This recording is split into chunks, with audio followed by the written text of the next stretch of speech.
Amelia thought she had won. 3 years ago, in a courtroom that felt more like an arena, she had systematically dismantled Liam's life, taking the house, the savings, the car, and even the loyalty of their friends, leaving him with little more than his professional credentials and a suitcase of clothes. She was confident, radiant in her victory. What she didn't know was that in stripping him of everything he owned, she had given him the one thing he desperately needed, the freedom to build something magnificent from the ruins. And within 3 years, that magnificent creation would be broadcast into her new, opulent life, and the foundation of her world would shatter on live television. Hey everyone, thanks for joining me for this story. I'm really glad you're here. If you enjoy stories about resilience and seeing things put right, make sure to hit that like button and subscribe so you don't miss what comes next. I'm curious, where are you all watching from today? Let me know in the comments below. It's always amazing to see how far these stories travel. All right, let's get back to it, because the chain of events that led to that moment began long before the cameras started rolling. The day the divorce was finalized felt, to Liam, like a slow-motion drowning. The judge's voice was a distant, monotonous drone, each word a shovelful of dirt on the grave of his 14-year marriage. He sat perfectly still, hands resting on his knees, his posture a study in forced composure. Across the room, Amelia was a vision of righteous triumph. Her lawyer, a shark in $1,000 suit, wore a smug, satisfied grin. Amelia herself occasionally glanced at Liam, not with malice, but with a chilling sort of pity, the kind one reserves for a stray dog or a poorly managed investment. It was this pity that stung more than the financial evisceration. She had argued, with devastating effectiveness, that his career as an architect had stalled. He was a dreamer, her lawyer had painted him, a man obsessed with esoteric concepts of sustainable design and eco-harmony, while she, a pragmatic and successful gallery curator, had borne the financial and social burden of their life. She presented his modest income from a small, independent firm as proof of his failure, contrasting it with her soaring commissions and the glittering social circle she cultivated. She conveniently omitted the fact that his modest income was a deliberate choice, a step back from a high-pressure corporate job to allow him to care for their home and support her burgeoning career in its early, fragile years. She forgot the nights he'd stayed up helping her draft business plans, the industry events he attended as her silent, supportive shadow. All of that history was erased, replaced by a simple, brutal narrative. She was the success, he was the failure. And the court, swayed by numbers on paper and the performance of a lifetime, agreed. He walked out of the courthouse into a world that felt alien. The sun was too bright, the city sounds too loud. He had his personal effects packed in 2 suitcases and a cardboard box, stored at a friend's apartment, one of the few who hadn't been swept away in Amelia's social tide. He also had his professional license, his laptop, and a worn, leather-bound journal filled with sketches and notes. In the final settlement, Amelia had dismissed the journal as his book of doodles, a worthless trinket she was happy for him to keep. She had no idea it contained architectural concepts and structural innovations that were years ahead of their time, ideas Liam had been quietly refining for over a decade. It was the only thing of true value he owned, and she had let it go without a second thought. That first night, in the borrowed spare room of his friend David's apartment, the weight of his new reality settled upon him. The room was small, the single bed unfamiliar. The window looked out onto a brick wall. He could hear the muffled sounds of the city and the faint murmur of David and his wife talking in the living room, their voices hushed as if discussing a terminal patient. For a moment, despair felt like a physical presence in the room, a heavy blanket pressing down on his chest. He opened the journal. The pages were filled with elegant lines, complex calculations, and renderings of buildings that seemed to breathe with the landscape. They were not just structures, they were ecosystems, philosophies rendered in glass and steel, in living wood. He traced a line on a design for a self-sustaining residential tower, a building that would generate its own power, recycle its own water, and grow food for its inhabitants. It was a dream. Amelia had called it his folly. He closed the journal, the scent of old paper and graphite a familiar comfort. He took a deep, steadying breath. Amelia had taken his past. She had taken their shared present. But she could not touch this. She could not touch his future. He clicked open his laptop. The screen illuminated his face in the darkness. He had no money, no home, no allies to speak of. But he had his ideas. And for the first time in years, he had nothing left to lose. A single email was all it took to begin. The subject line was simple: Project Chimera. The recipient was a venture capitalist in Singapore he had met years ago at a conference, a man who had been fascinated by Liam's then-radical ideas. He attached a single, heavily encrypted file containing a prospectus. Then he pressed send. The small blue light of the sent message blinked in the darkness, a tiny star in his new, empty universe. He didn't know if he would get a reply. He only knew that he had to try. He had been diminished, but he was not destroyed. The foundation had been cleared. It was time to build. 3 months after the divorce, the first real test of Liam's resolve arrived in the form of a cream-colored, linen-embossed invitation. It was for the wedding of a couple, Mark and Sarah, who had once been among their closest friends.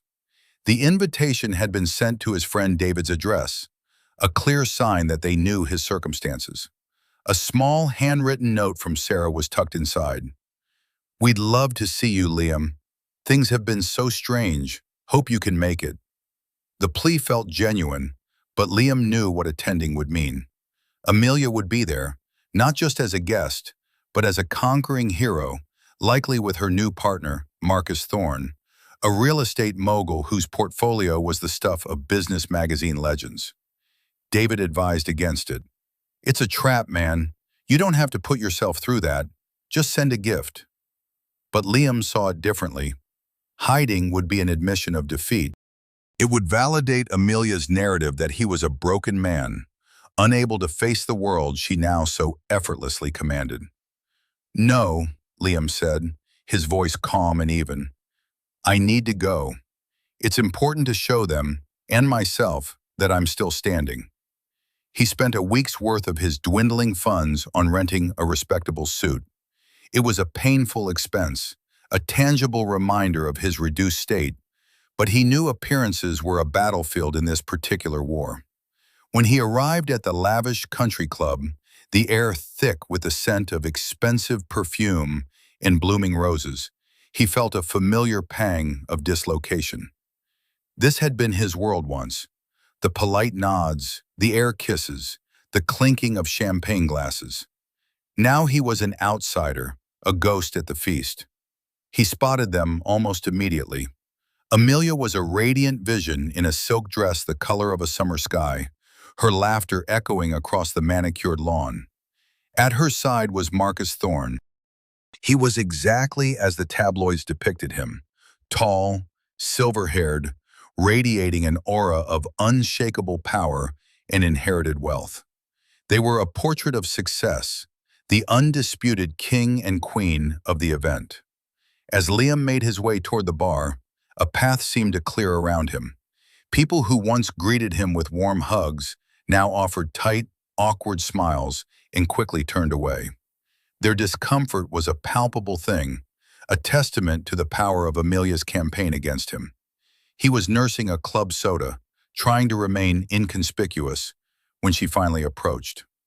Marcus was a step behind her, his expression a mixture of curiosity and condescension. "Liam," Amelia said, her voice dripping with practiced sympathy, "I was so surprised to see you came. I told Sarah it might be difficult for you." The implication hung in the air. Difficult to see her thriving while he was not. "It's a beautiful wedding, Amelia," Liam replied, his gaze steady, refusing to be drawn into her drama. He nodded politely at her companion. Mr. Thorne. Marcus gave a curt, dismissive nod. Thorne, he corrected, as if the Mr. were an unnecessary formality he was above. His eyes swept over Liam's rented suit, a flicker of amusement in his gaze. It was a subtle but expertly delivered insult. Marcus has been a lifesaver, Amelia continued, placing a proprietary hand on Marcus's arm. He's helping me navigate the purchase of the St. Clair Gallery. It's so much more complicated than I ever imagined. All the financing and legal work. She looked at Liam, a faux innocent widening of her eyes. You remember how you used to say I wasn't cut out for the business side of things? Well, it turns out all I needed was the right mentor. It was a cruel, calculated barb. Liam had spent countless nights teaching her the basics of contract law and financial projections, empowering her to turn her passion into a viable business. He had been her first and most ardent mentor. Instead of rising to the bait, Liam gave a small, serene smile. I'm glad you found the support you need, he said. His calmness seemed to unsettle her. She had expected anger or bitterness, or at the very least a visible flicker of pain. He gave her none. And you, Liam?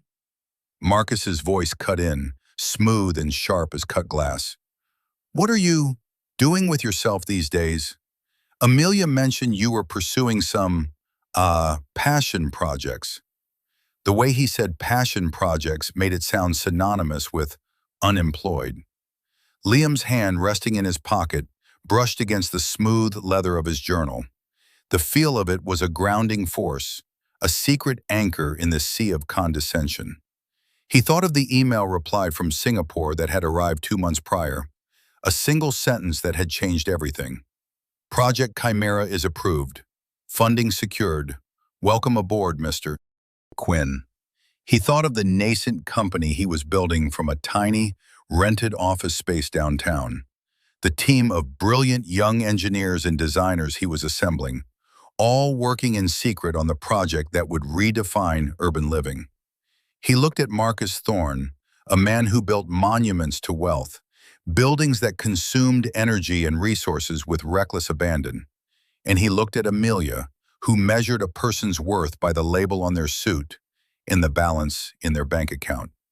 They were staring at a blueprint and seeing only a doodle. I'm building things, Liam said, his voice quiet but firm, just on a different scale now. Amelia let out a small, pitying laugh. Oh, Liam, always the dreamer. She turned to Marcus. He's designing birdhouses, darling, or something of the sort. She delivered the line to their audience of nearby guests, who offered a few sycophantic chuckles. Liam didn't flinch. He simply held her gaze. Something like that, he said. He then politely excused himself, leaving them standing there, masters of a universe that was, unbeknownst to them, already tilting on its axis. As he walked away, he could feel their eyes on his back, a mixture of pity and contempt. He did not look back. He was walking toward a future they couldn't even begin to imagine. And every condescending laugh, every dismissive glance was just another piece of fuel for the fire that was now burning brightly within him. The humiliation was a temporary discomfort. The work was permanent. The work was everything. The months that followed the wedding were a blur of intense, focused effort. Liam's life bifurcated into two starkly different realities. By day, he was the picture of the diminished man Amelia had created. He lived in a small, nondescript apartment, drove a second-hand car, and wore clothes that were clean and neat but unremarkable. He kept a low profile, avoiding the restaurants and social hubs of his former life. To the few old acquaintances who saw him, he was Liam Quinn, the failed architect, a cautionary tale whispered about over expensive dinners.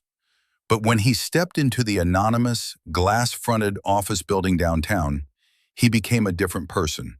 He was the CEO and chief architect of Elysian Dynamics, the company he had founded with the Singaporean venture capital. The name was intentionally low-key, a shell corporation that gave no hint of the revolutionary work happening inside. His team, a hand-picked group of 20 of the brightest young minds in architecture, engineering, and software development, knew him only as Mr. Quinn, a visionary leader with an almost monastic devotion to their shared goal, Project Chimera. Project Chimera was no longer just a dream in his journal. It was a sprawling, complex undertaking. The core of it was a new type of building material, a biocomposite that was stronger and lighter than steel, capable of sequestering carbon from the atmosphere. Woven into this material were fiber optic sensors that created a nervous system for the building, allowing it to monitor its own structural integrity, energy usage, and environmental conditions in real time. This was the foundation for his vision of self-sustaining arcologies, buildings that were not just green, but alive. His days were 16 hours long, fueled by coffee and a relentless drive.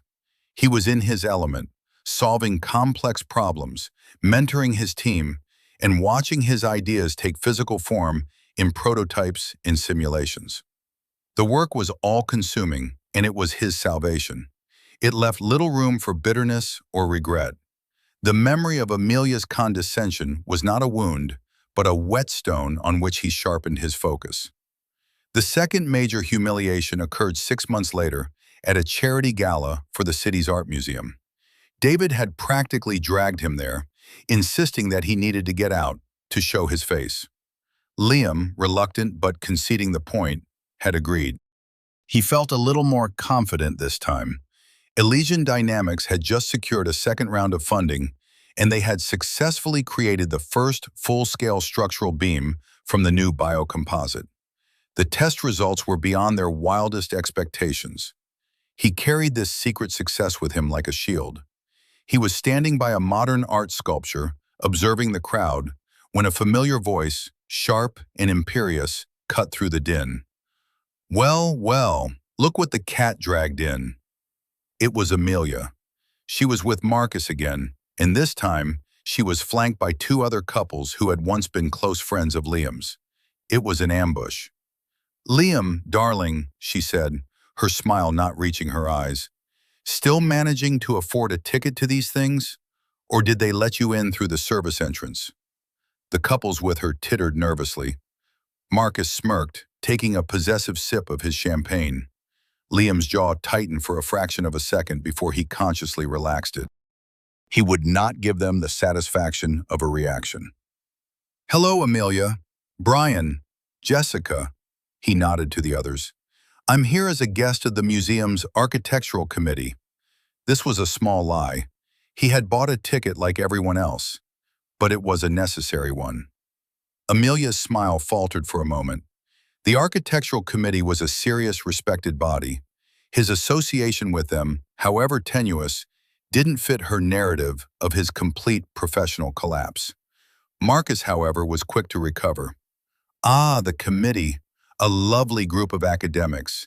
I'm sure they appreciate your theoretical contributions." He gestured around the grand hall, a sweeping motion of his hand. "I, on the other hand, am a bit more concerned with the practical. In fact, I just closed a deal to build the new Thorn Tower downtown. 70 stories of prime real estate. It's going to be the tallest building in the state." He looked directly at Liam. "We build things that matter, things that last, things that make money." The statement was a direct challenge, a dismissal of Liam's entire professional ethos.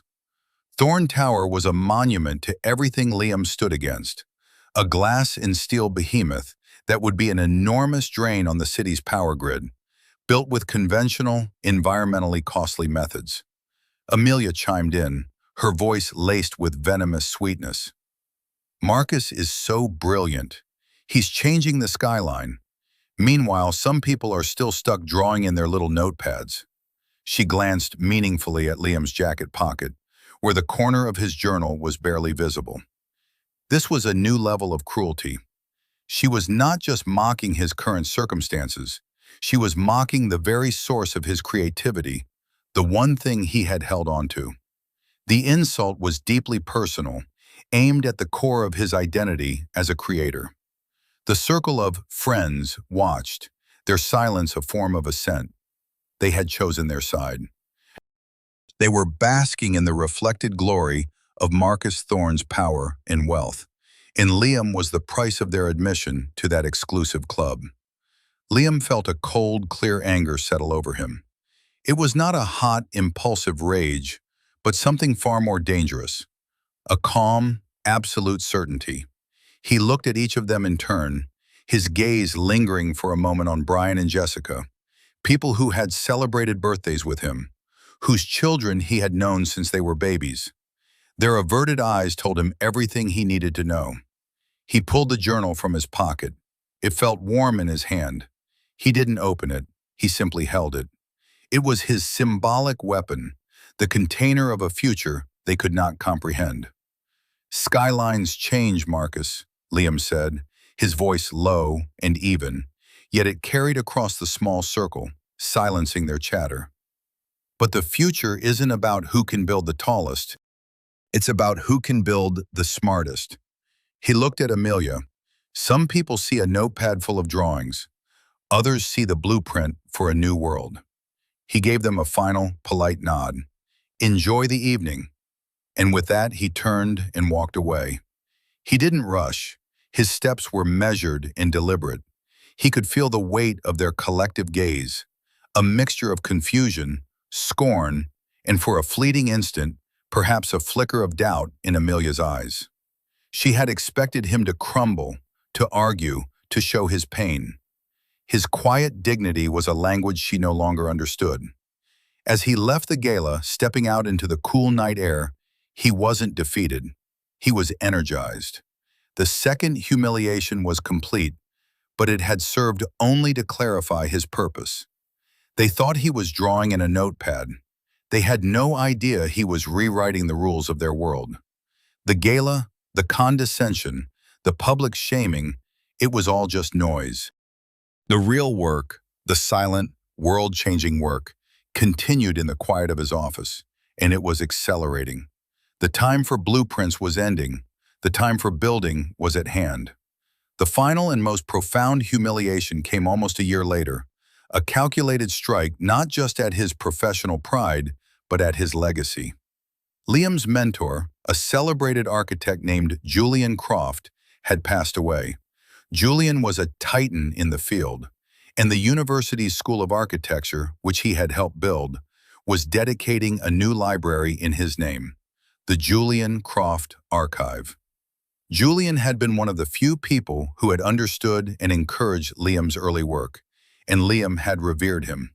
A committee, headed by the university's biggest donors, was formed to oversee the project. To Liam's shock and dismay, the chairman of that committee was Marcus Thorne. His massive donation had secured him the position. Amelia, leveraging her art world connections and Marcus's influence, was appointed as the aesthetic consultant. They were in complete control of his mentor's legacy. Liam had submitted a design proposal for the archive pro bono. It was a tribute to Julian, a beautiful, thoughtful design that incorporated many of Julian's own philosophies, while seamlessly integrating the new sustainable technologies Liam's company had perfected. It was, he felt, the best work he had ever done, a perfect synthesis of respect for the past and a vision for the future. He submitted it under his own name, without the mantle of Elysian dynamics, as a personal gesture of respect. He was invited to present his design to the committee. He walked into the university boardroom, the same room where Julian had once taught him, and found himself facing a firing squad. Marcus sat at the head of the long, polished table, the very picture of board authority. Amelia sat at his right hand, a sheaf of papers in front of her, her expression one of cool appraisal. The rest of the committee, a collection of wealthy alumni and city officials, looked to Marcus for their cues. Liam set up his presentation with quiet professionalism. He laid out the renderings, the structural models, the environmental impact reports.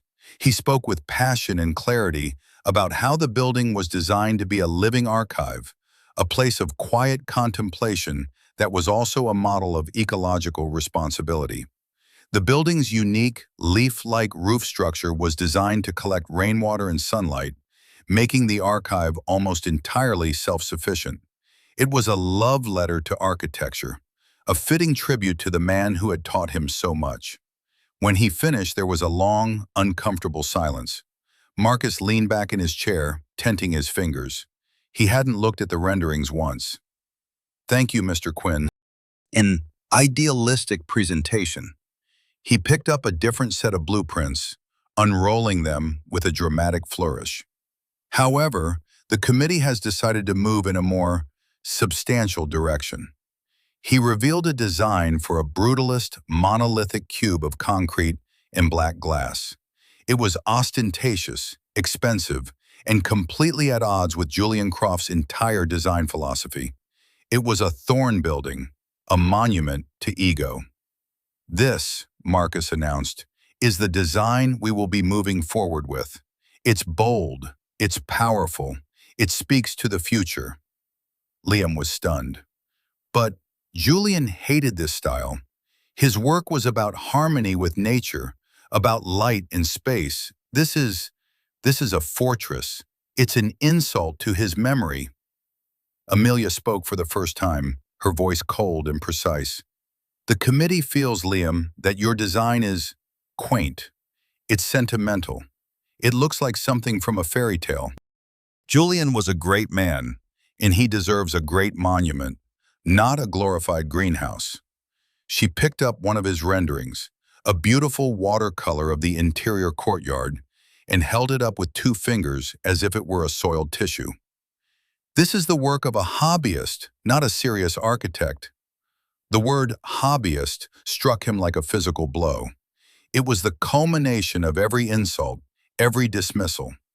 They were not just rejecting his design, they were attempting to erase his professional identity entirely, to desecrate the memory of his mentor as collateral damage in their personal war against him. The other committee members murmured in agreement, their eyes avoiding Liam's. They were bought and paid for. This was a sham, a piece of theater designed for the sole purpose of his public degradation. He felt a surge of white-hot anger, but he forced it down, transforming it into an icy calm. He slowly and deliberately began to pack up his materials. He placed each rendering carefully back into its portfolio. He disassembled his model with painstaking precision. His movements were slow, graceful, and utterly silent. The silence was more unnerving to the committee than any outburst would have been. When he was finished, he stood up, his portfolio in one hand, the leather-bound journal tucked under his other arm. He looked at Marcus, then at Amelia. "You've made your decision," he said. His voice was devoid of emotion. It was the voice of a man who had already moved on, who was looking at them from a great distance. "You will build your monument, and you will put Julian's name on it. But you should know that a name on a building doesn't confer a legacy. It's the ideas inside that matter, and you've just thrown the most important ones in the trash." He turned to the rest of the committee. "Julian Croft taught me that a building should serve the people who use it and the world it inhabits.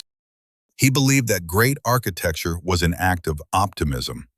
What you are planning here," he gestured to Marcus's brutalist blueprint, "is an act of ego. And ego is a very poor foundation." Without another word, he turned and walked out of the room. He did not slam the door. He closed it softly behind him, the quiet click of the latch a final, definitive statement. As he walked across the university campus, the familiar paths now feeling alien, he was not defeated. He was liberated. This was the final humiliation, the final cut. They had taken his past, they had tried to take his present, and now they had tried to take his future by desecrating the legacy of his mentor. They had left him with nothing, and in that nothing, he found everything. Back at the Elysian Dynamics office, his team saw the look on his face and fell silent. He walked to the center of the design floor, where a scale model of their first full arcology project stood. a shimmering, intricate tower destined for a new eco-city development in Singapore. "Change of plans," he announced, his voice ringing with a new, hard-edged authority. "Phase 1 is complete. The technology is proven. It's time to move to Phase 2. His project manager, a brilliant young woman named Lena, stepped forward. "Phase 2? Sir, that's the public launch. We're not scheduled for that for another 6 months." Liam looked at her, and for the first time in 3 years, he allowed a genuine, confident smile to grace his lips. "The schedule has been moved up. We're not just building in Singapore anymore, we're bringing it home." He looked out the window, toward the city skyline where Marcus Thorne was planning to build his concrete box. "It's time we showed them what a real building of the future looks like." The quiet before the storm was over. The wind was beginning to pick up. The 3 years since the divorce had been a long, quiet winter for Liam. Now it was spring. The world was about to see what he had been growing in the dark. The next 9 months were a whirlwind of controlled chaos. While Marcus Thorne was mired in city permits and public protests over the environmental impact of his monstrous tower, Liam's team at Elysian Dynamics moved with the quiet efficiency of a special operations unit. They acquired a prime piece of real estate on the city's neglected waterfront, a post-industrial wasteland that most developers considered toxic and unusable. They did it through a series of shell corporations, leaving no paper trail back to Liam or Elysian. To the public, it was just another abandoned lot. But on that lot, something extraordinary was happening. Using prefabricated sections built with the revolutionary biocomposite at an off-site facility, a structure began to rise with breathtaking speed. The construction was clean, quiet, and generated almost zero waste. Instead of the roar of diesel engines and clouds of dust that accompanied Thorne's project, the sounds from Liam's site were the quiet whir of electric cranes and the hum of plasma welders. The project was codenamed Project Genesis, and it was the first full-scale implementation of his arcology design in North America. Meanwhile, Liam orchestrated the second part of his plan, the reveal. He didn't leak it to the press or buy a flashy ad. He cultivated a single, powerful relationship. He reached out to Sarah Jenkins, the host of the acclaimed television journal Catalyst, a program renowned for its in-depth profiles of innovators changing the world. Sarah was a tough, no-nonsense journalist, famous for her ability to spot a fraud. Liam knew she would be the perfect vehicle for his story, precisely because she was so difficult to convince. He sent her a simple, unbranded data chip with a note. "The future of architecture is not what you think it is." Intrigued, her team ran every possible diagnostic on the chip before finally accessing its contents. Inside, they found a virtual tour of Project Genesis, complete with technical specifications, environmental data, and time-lapse videos of the biocomposite in action. They saw a building that generated more power than it consumed, recycled 100% of its water, and housed vertical farms capable of feeding its 1,000 residents. Sarah Jenkins was not just convinced, she was stunned. She agreed to feature Project Genesis on a special 90-minute episode of Catalyst, dedicating the entire program to the unknown company, Elysian Dynamics, and its mysterious founder. The broadcast date was set. The storm was about to make landfall. On the night of the broadcast, Amelia and Marcus were hosting a lavish party at their palatial home. It was a celebration of Marcus's victory over the city's zoning board for his Thorne Tower. The house was filled with the city's elite, bankers, politicians, socialites, the same people who had once been Liam's friends and had so eagerly cast him aside. Amelia moved through the crowd, a perfect hostess. Her life was perfect. Her partner was powerful. Her home was a masterpiece of modern design, and her social standing was unassailable. She had everything she had ever wanted.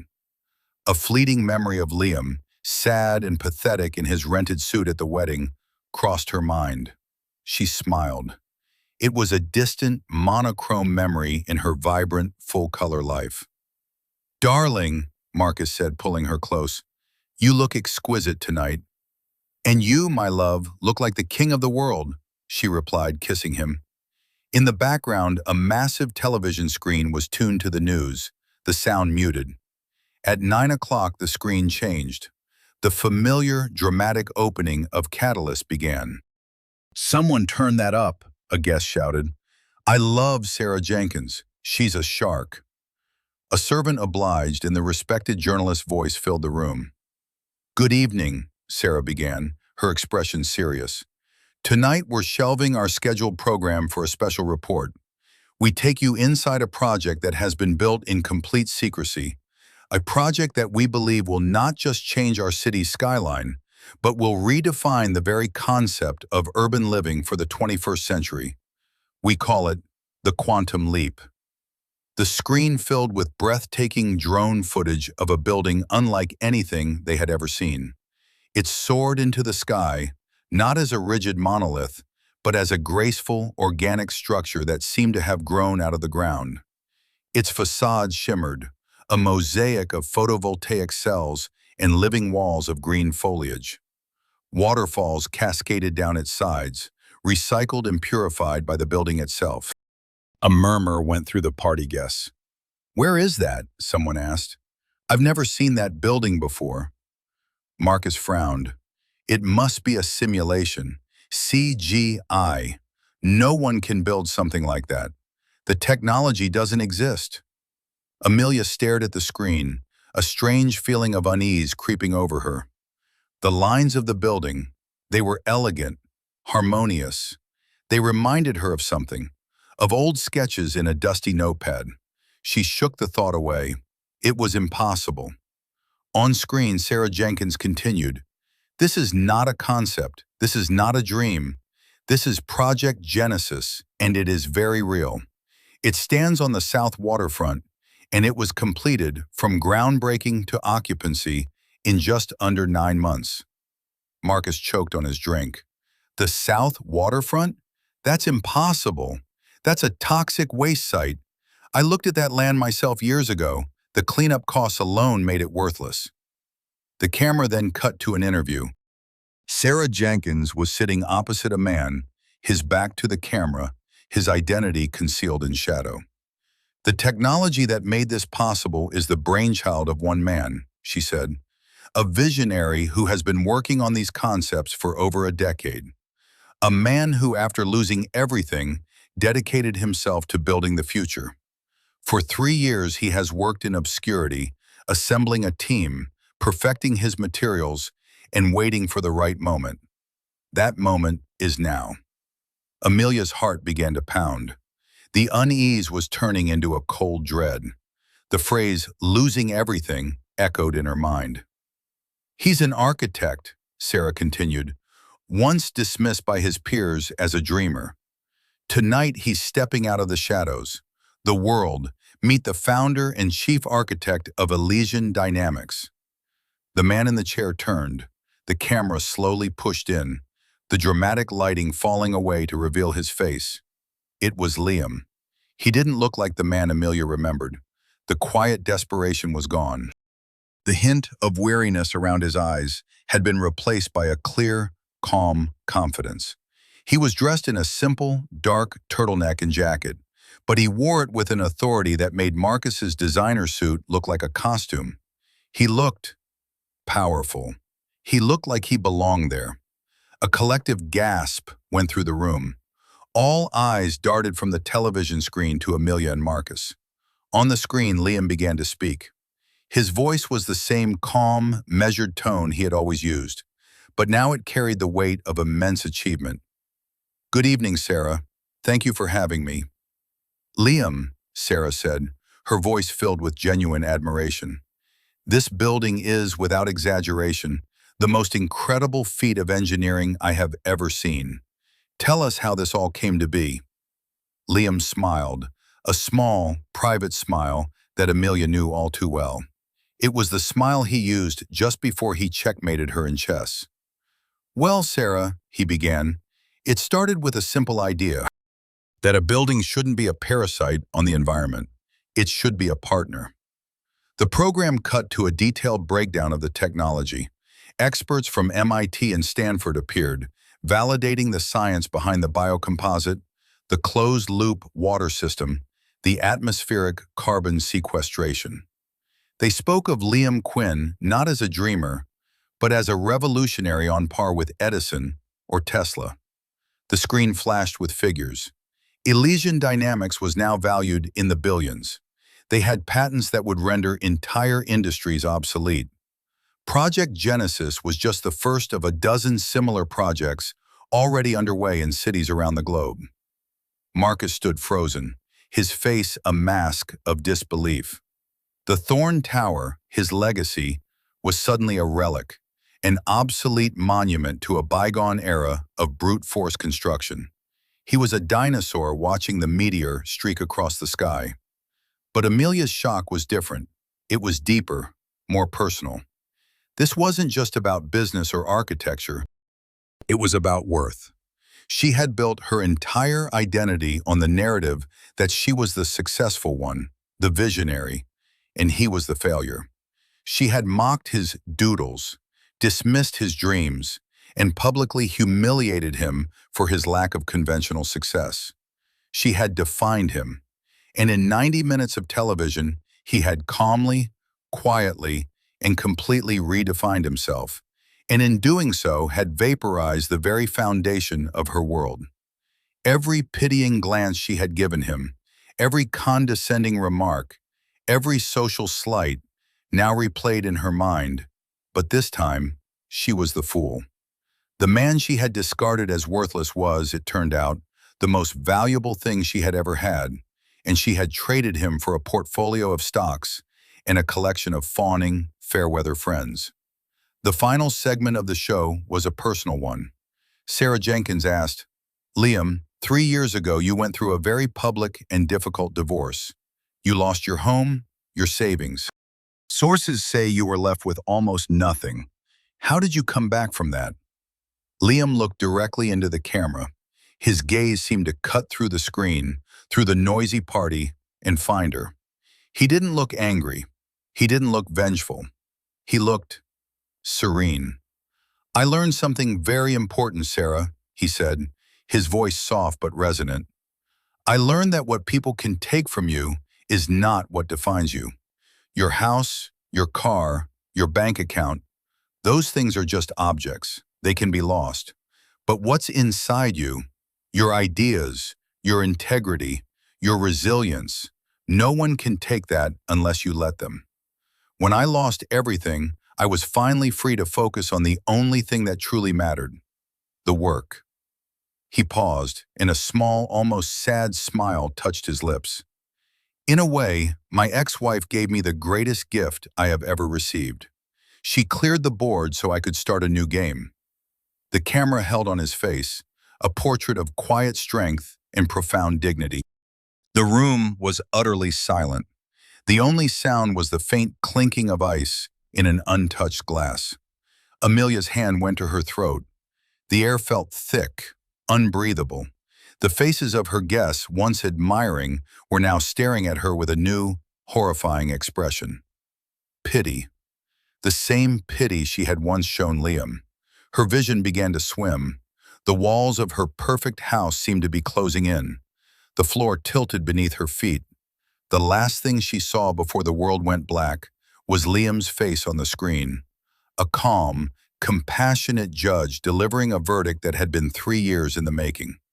Then she fainted, collapsing in a heap of silk and shattered illusions on the floor of her perfectly curated life. The sound of Amelia's body hitting the floor was a dull, soft thud, a shockingly small sound to mark the complete collapse of a universe. For a moment, no one moved. The guests were frozen, a tableau of shock and morbid fascination.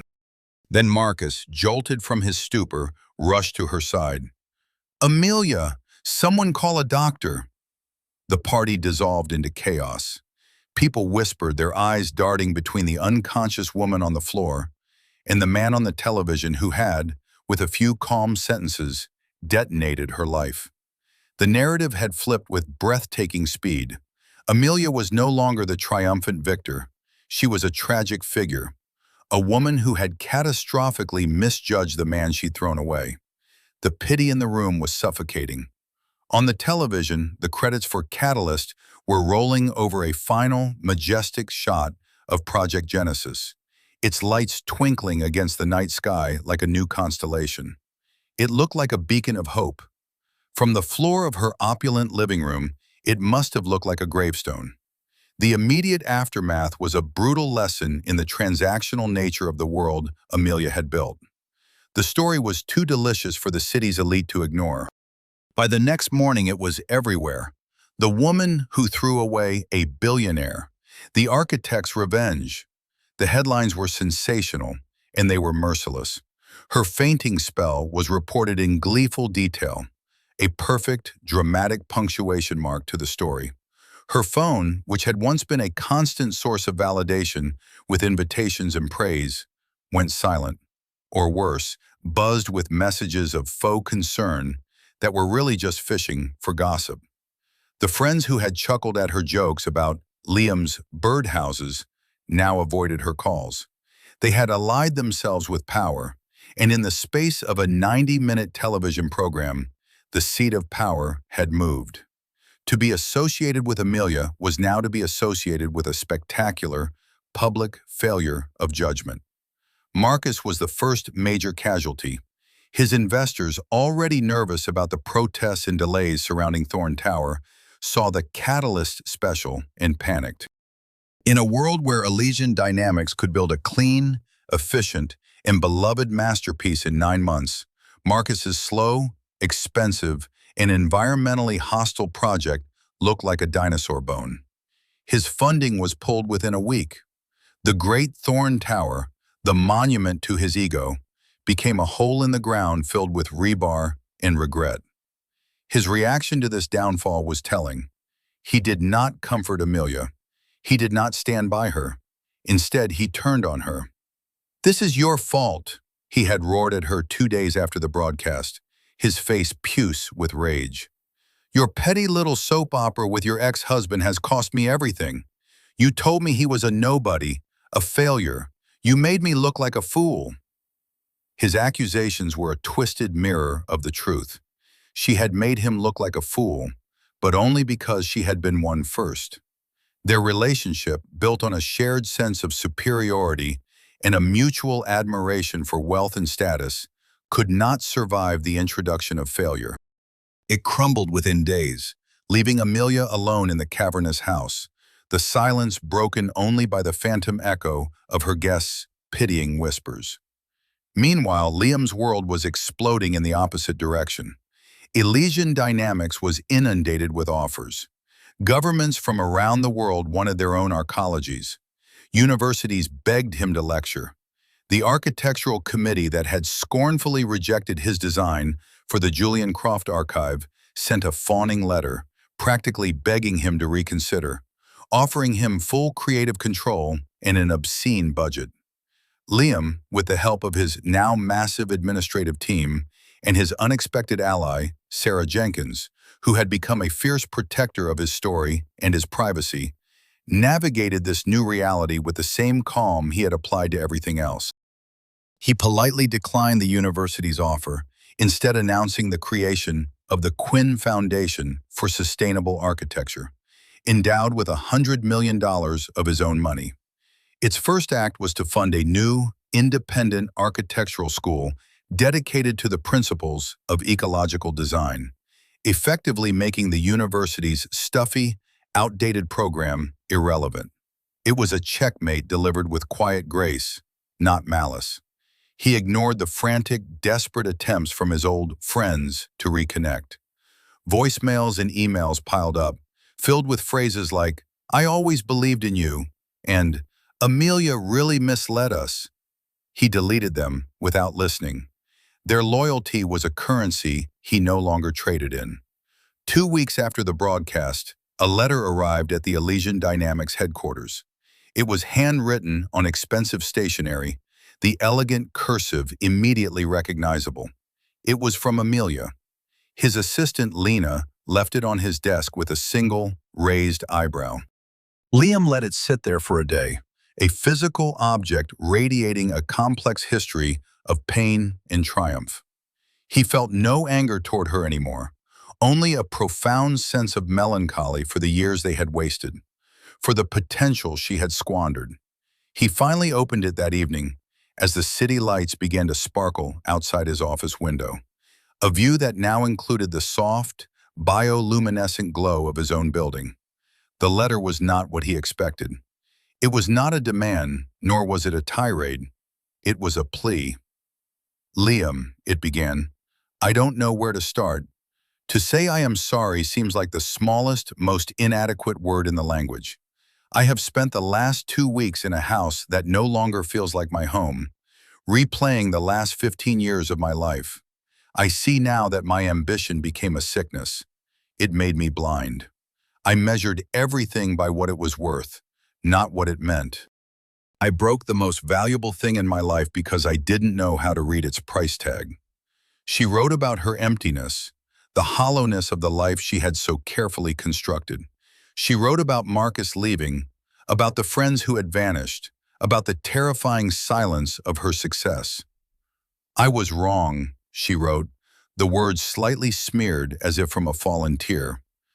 "About everything. About you. About me. I don't expect you to forgive me. I don't think I have the right to ask for that. But I am asking for one thing. Could we talk? Just once. I need to understand. I need to hear it from you. I need to know how to start again." Liam read the letter twice. The raw, unvarnished honesty in it was something he hadn't seen from her in over a decade. The arrogant, confident woman he had divorced was gone, replaced by someone lost and broken. He felt no satisfaction in her pain.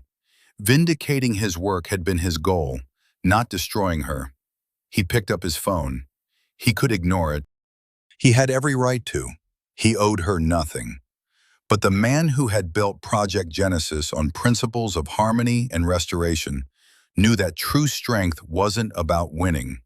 It was about building, and sometimes that meant clearing the rubble of a collapsed life, even if it wasn't your own. He found her number, his finger hovering over the call button. The choice was his. The power, for the first time, was entirely and completely his to wield. And he knew, with a clarity that surprised him, that how he chose to wield it now would define him more than any building he could ever construct. Liam decided to meet her, not for her, but for him. It was the final piece of the old structure that needed to be dismantled before he could be truly free.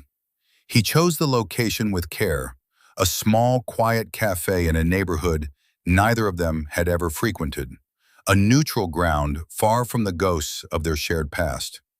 When he saw her walk in, he was struck by the change. The confident, glamorous woman who had commanded rooms with her presence was gone. In her place was a person who seemed smaller, more fragile. She wore simple clothes, no makeup, and her hair was pulled back without any particular style. The most striking change, however, was in her eyes.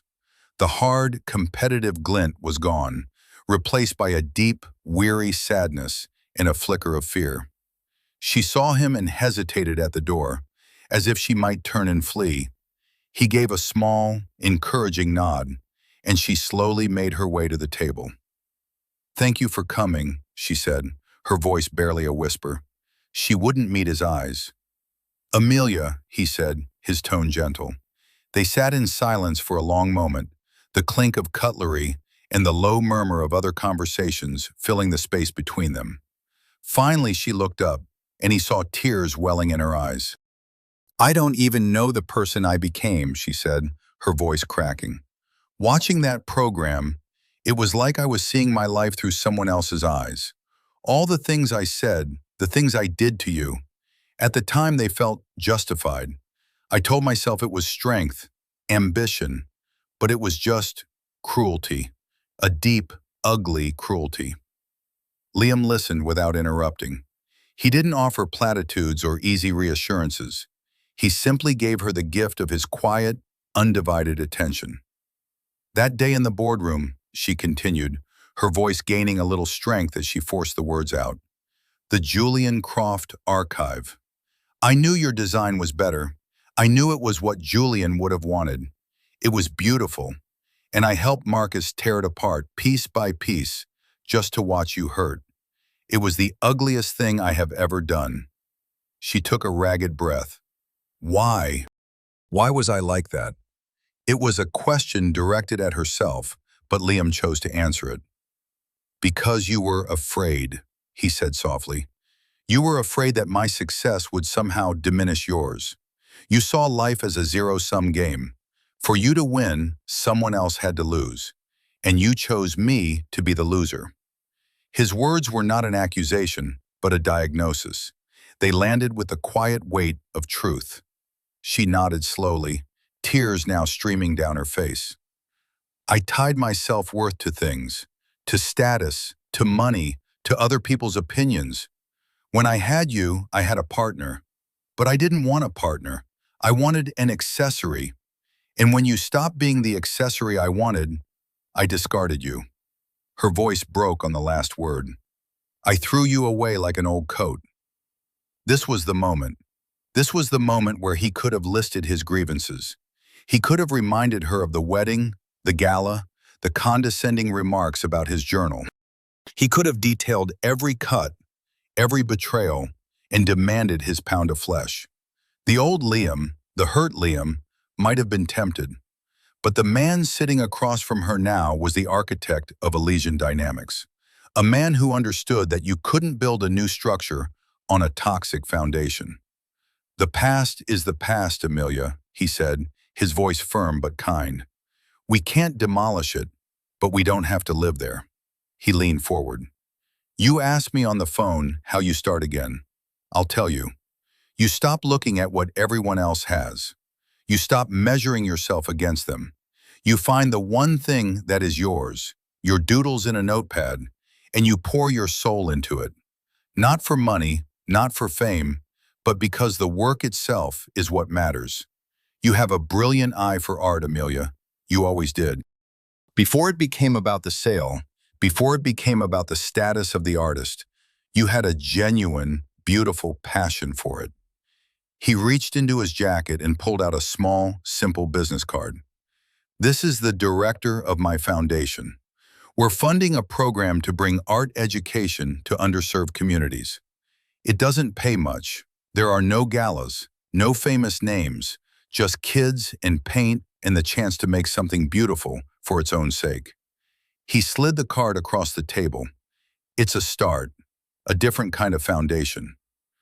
Amelia stared at the card as if it were a life raft. She looked up at him, her eyes wide with a dawning, fragile hope. Why? She whispered. After everything, why would you help me? Liam thought for a moment, searching for the truest answer. Because, he said finally, vengeance is a terrible architect. It builds prisons. I'm in the business of building other things now. He stood up. The rest is up to you, Amelia. Your past doesn't have to be your future. He placed a few bills on the table for the coffee, gave her one last long look. A look not of love or hate or even pity, but of a shared, complicated history being respectfully closed, and walked out of the cafe. As he stepped out into the bright afternoon sun, he felt a lightness he hadn't felt in years. It wasn't the thrill of victory or the satisfaction of revenge. It was the quiet, profound peace of closure. He had faced the ghost of his past and had chosen not to fight it, but to release it. He had built his empire, he had vindicated his work, and in the end, he had chosen grace. The chapter of his life titled Amelia was finally completely over. He had new designs to draft, new cities to build, a new world to imagine. And for the first time, he was walking toward that future with nothing holding him back. 6 months later, Sarah Jenkins sat across from Liam once more, this time in the sun-drenched central atrium of Project Genesis. The 90-minute special had won her a prestigious award, but more than that, It had forged a genuine friendship between the journalist and the architect. "So," she said, sipping her coffee, "the cover of Time magazine, a Nobel Prize nomination for environmental innovation, and you've successfully cloned a mammoth, right?" Liam laughed, a deep, easy sound that echoed in the vast, green space. "Not yet on the mammoth. We're still working out the kinks." His life was still surreal, but he was learning to live with it. The world saw him as a messianic figure, a real-life Tony Stark without the ego. He saw himself as a man who simply got the chance to build his dreams. His company, Elysian Dynamics, was now a global force for change.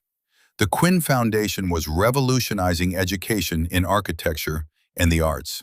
He was, by any measure, one of the most influential people on the planet, but his daily life was simple.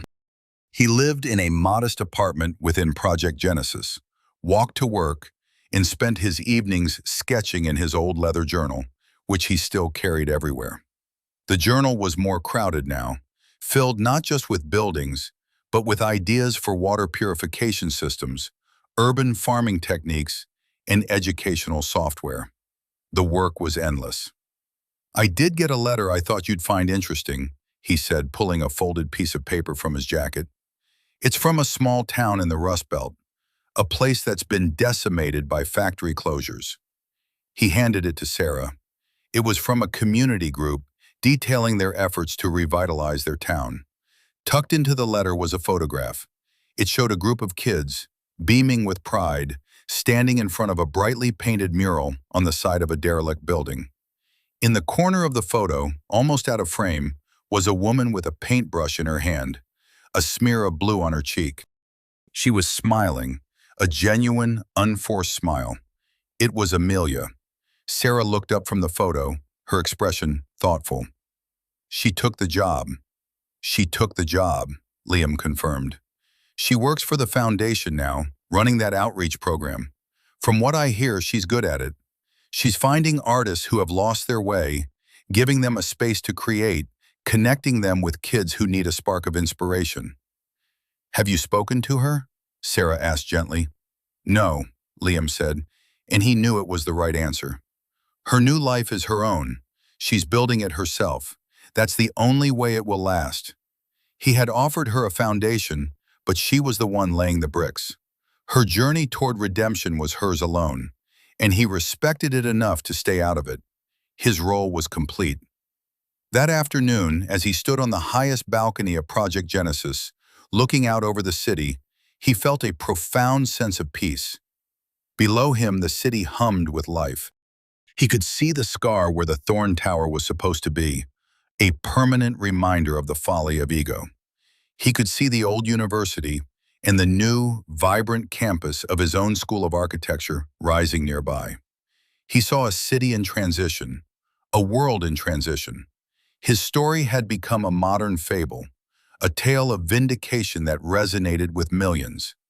But Liam knew the real lesson wasn't about revenge or getting even. It wasn't about the dramatic feint or the public downfall. The real lesson was quieter, more profound. It was that true worth is intrinsic. It's the value you create, not the value you acquire. It's the strength you show when no one is watching, the integrity you maintain in the face of humiliation. He hadn't defeated Amelia, he had simply outbuilt her. He had constructed a future so bright it had cast her shallow world into shadow. He took out his journal and a pen. The setting sun cast long shadows across the page. He began to sketch a new idea, a design for a building that could be deployed in disaster zones, a self-erecting structure that could provide shelter, clean water, and power within hours. The work was not done. It would never be done. And that was the greatest gift of all. He was no longer a man defined by what was taken from him, but a man defined by what he chose to build. And his blueprint stretched all the way to the horizon. So what do you all think? Is true success the best revenge, or is it something else entirely? I believe it's about becoming the person you were always meant to be, regardless of what others think or do. It's about building your own foundation so strong that no storm can shake it. Thank you for being here and sharing this journey with me. If this story resonated with you, please give it a like and subscribe for more. I'd love to hear your thoughts in the comments. Until next time, keep building.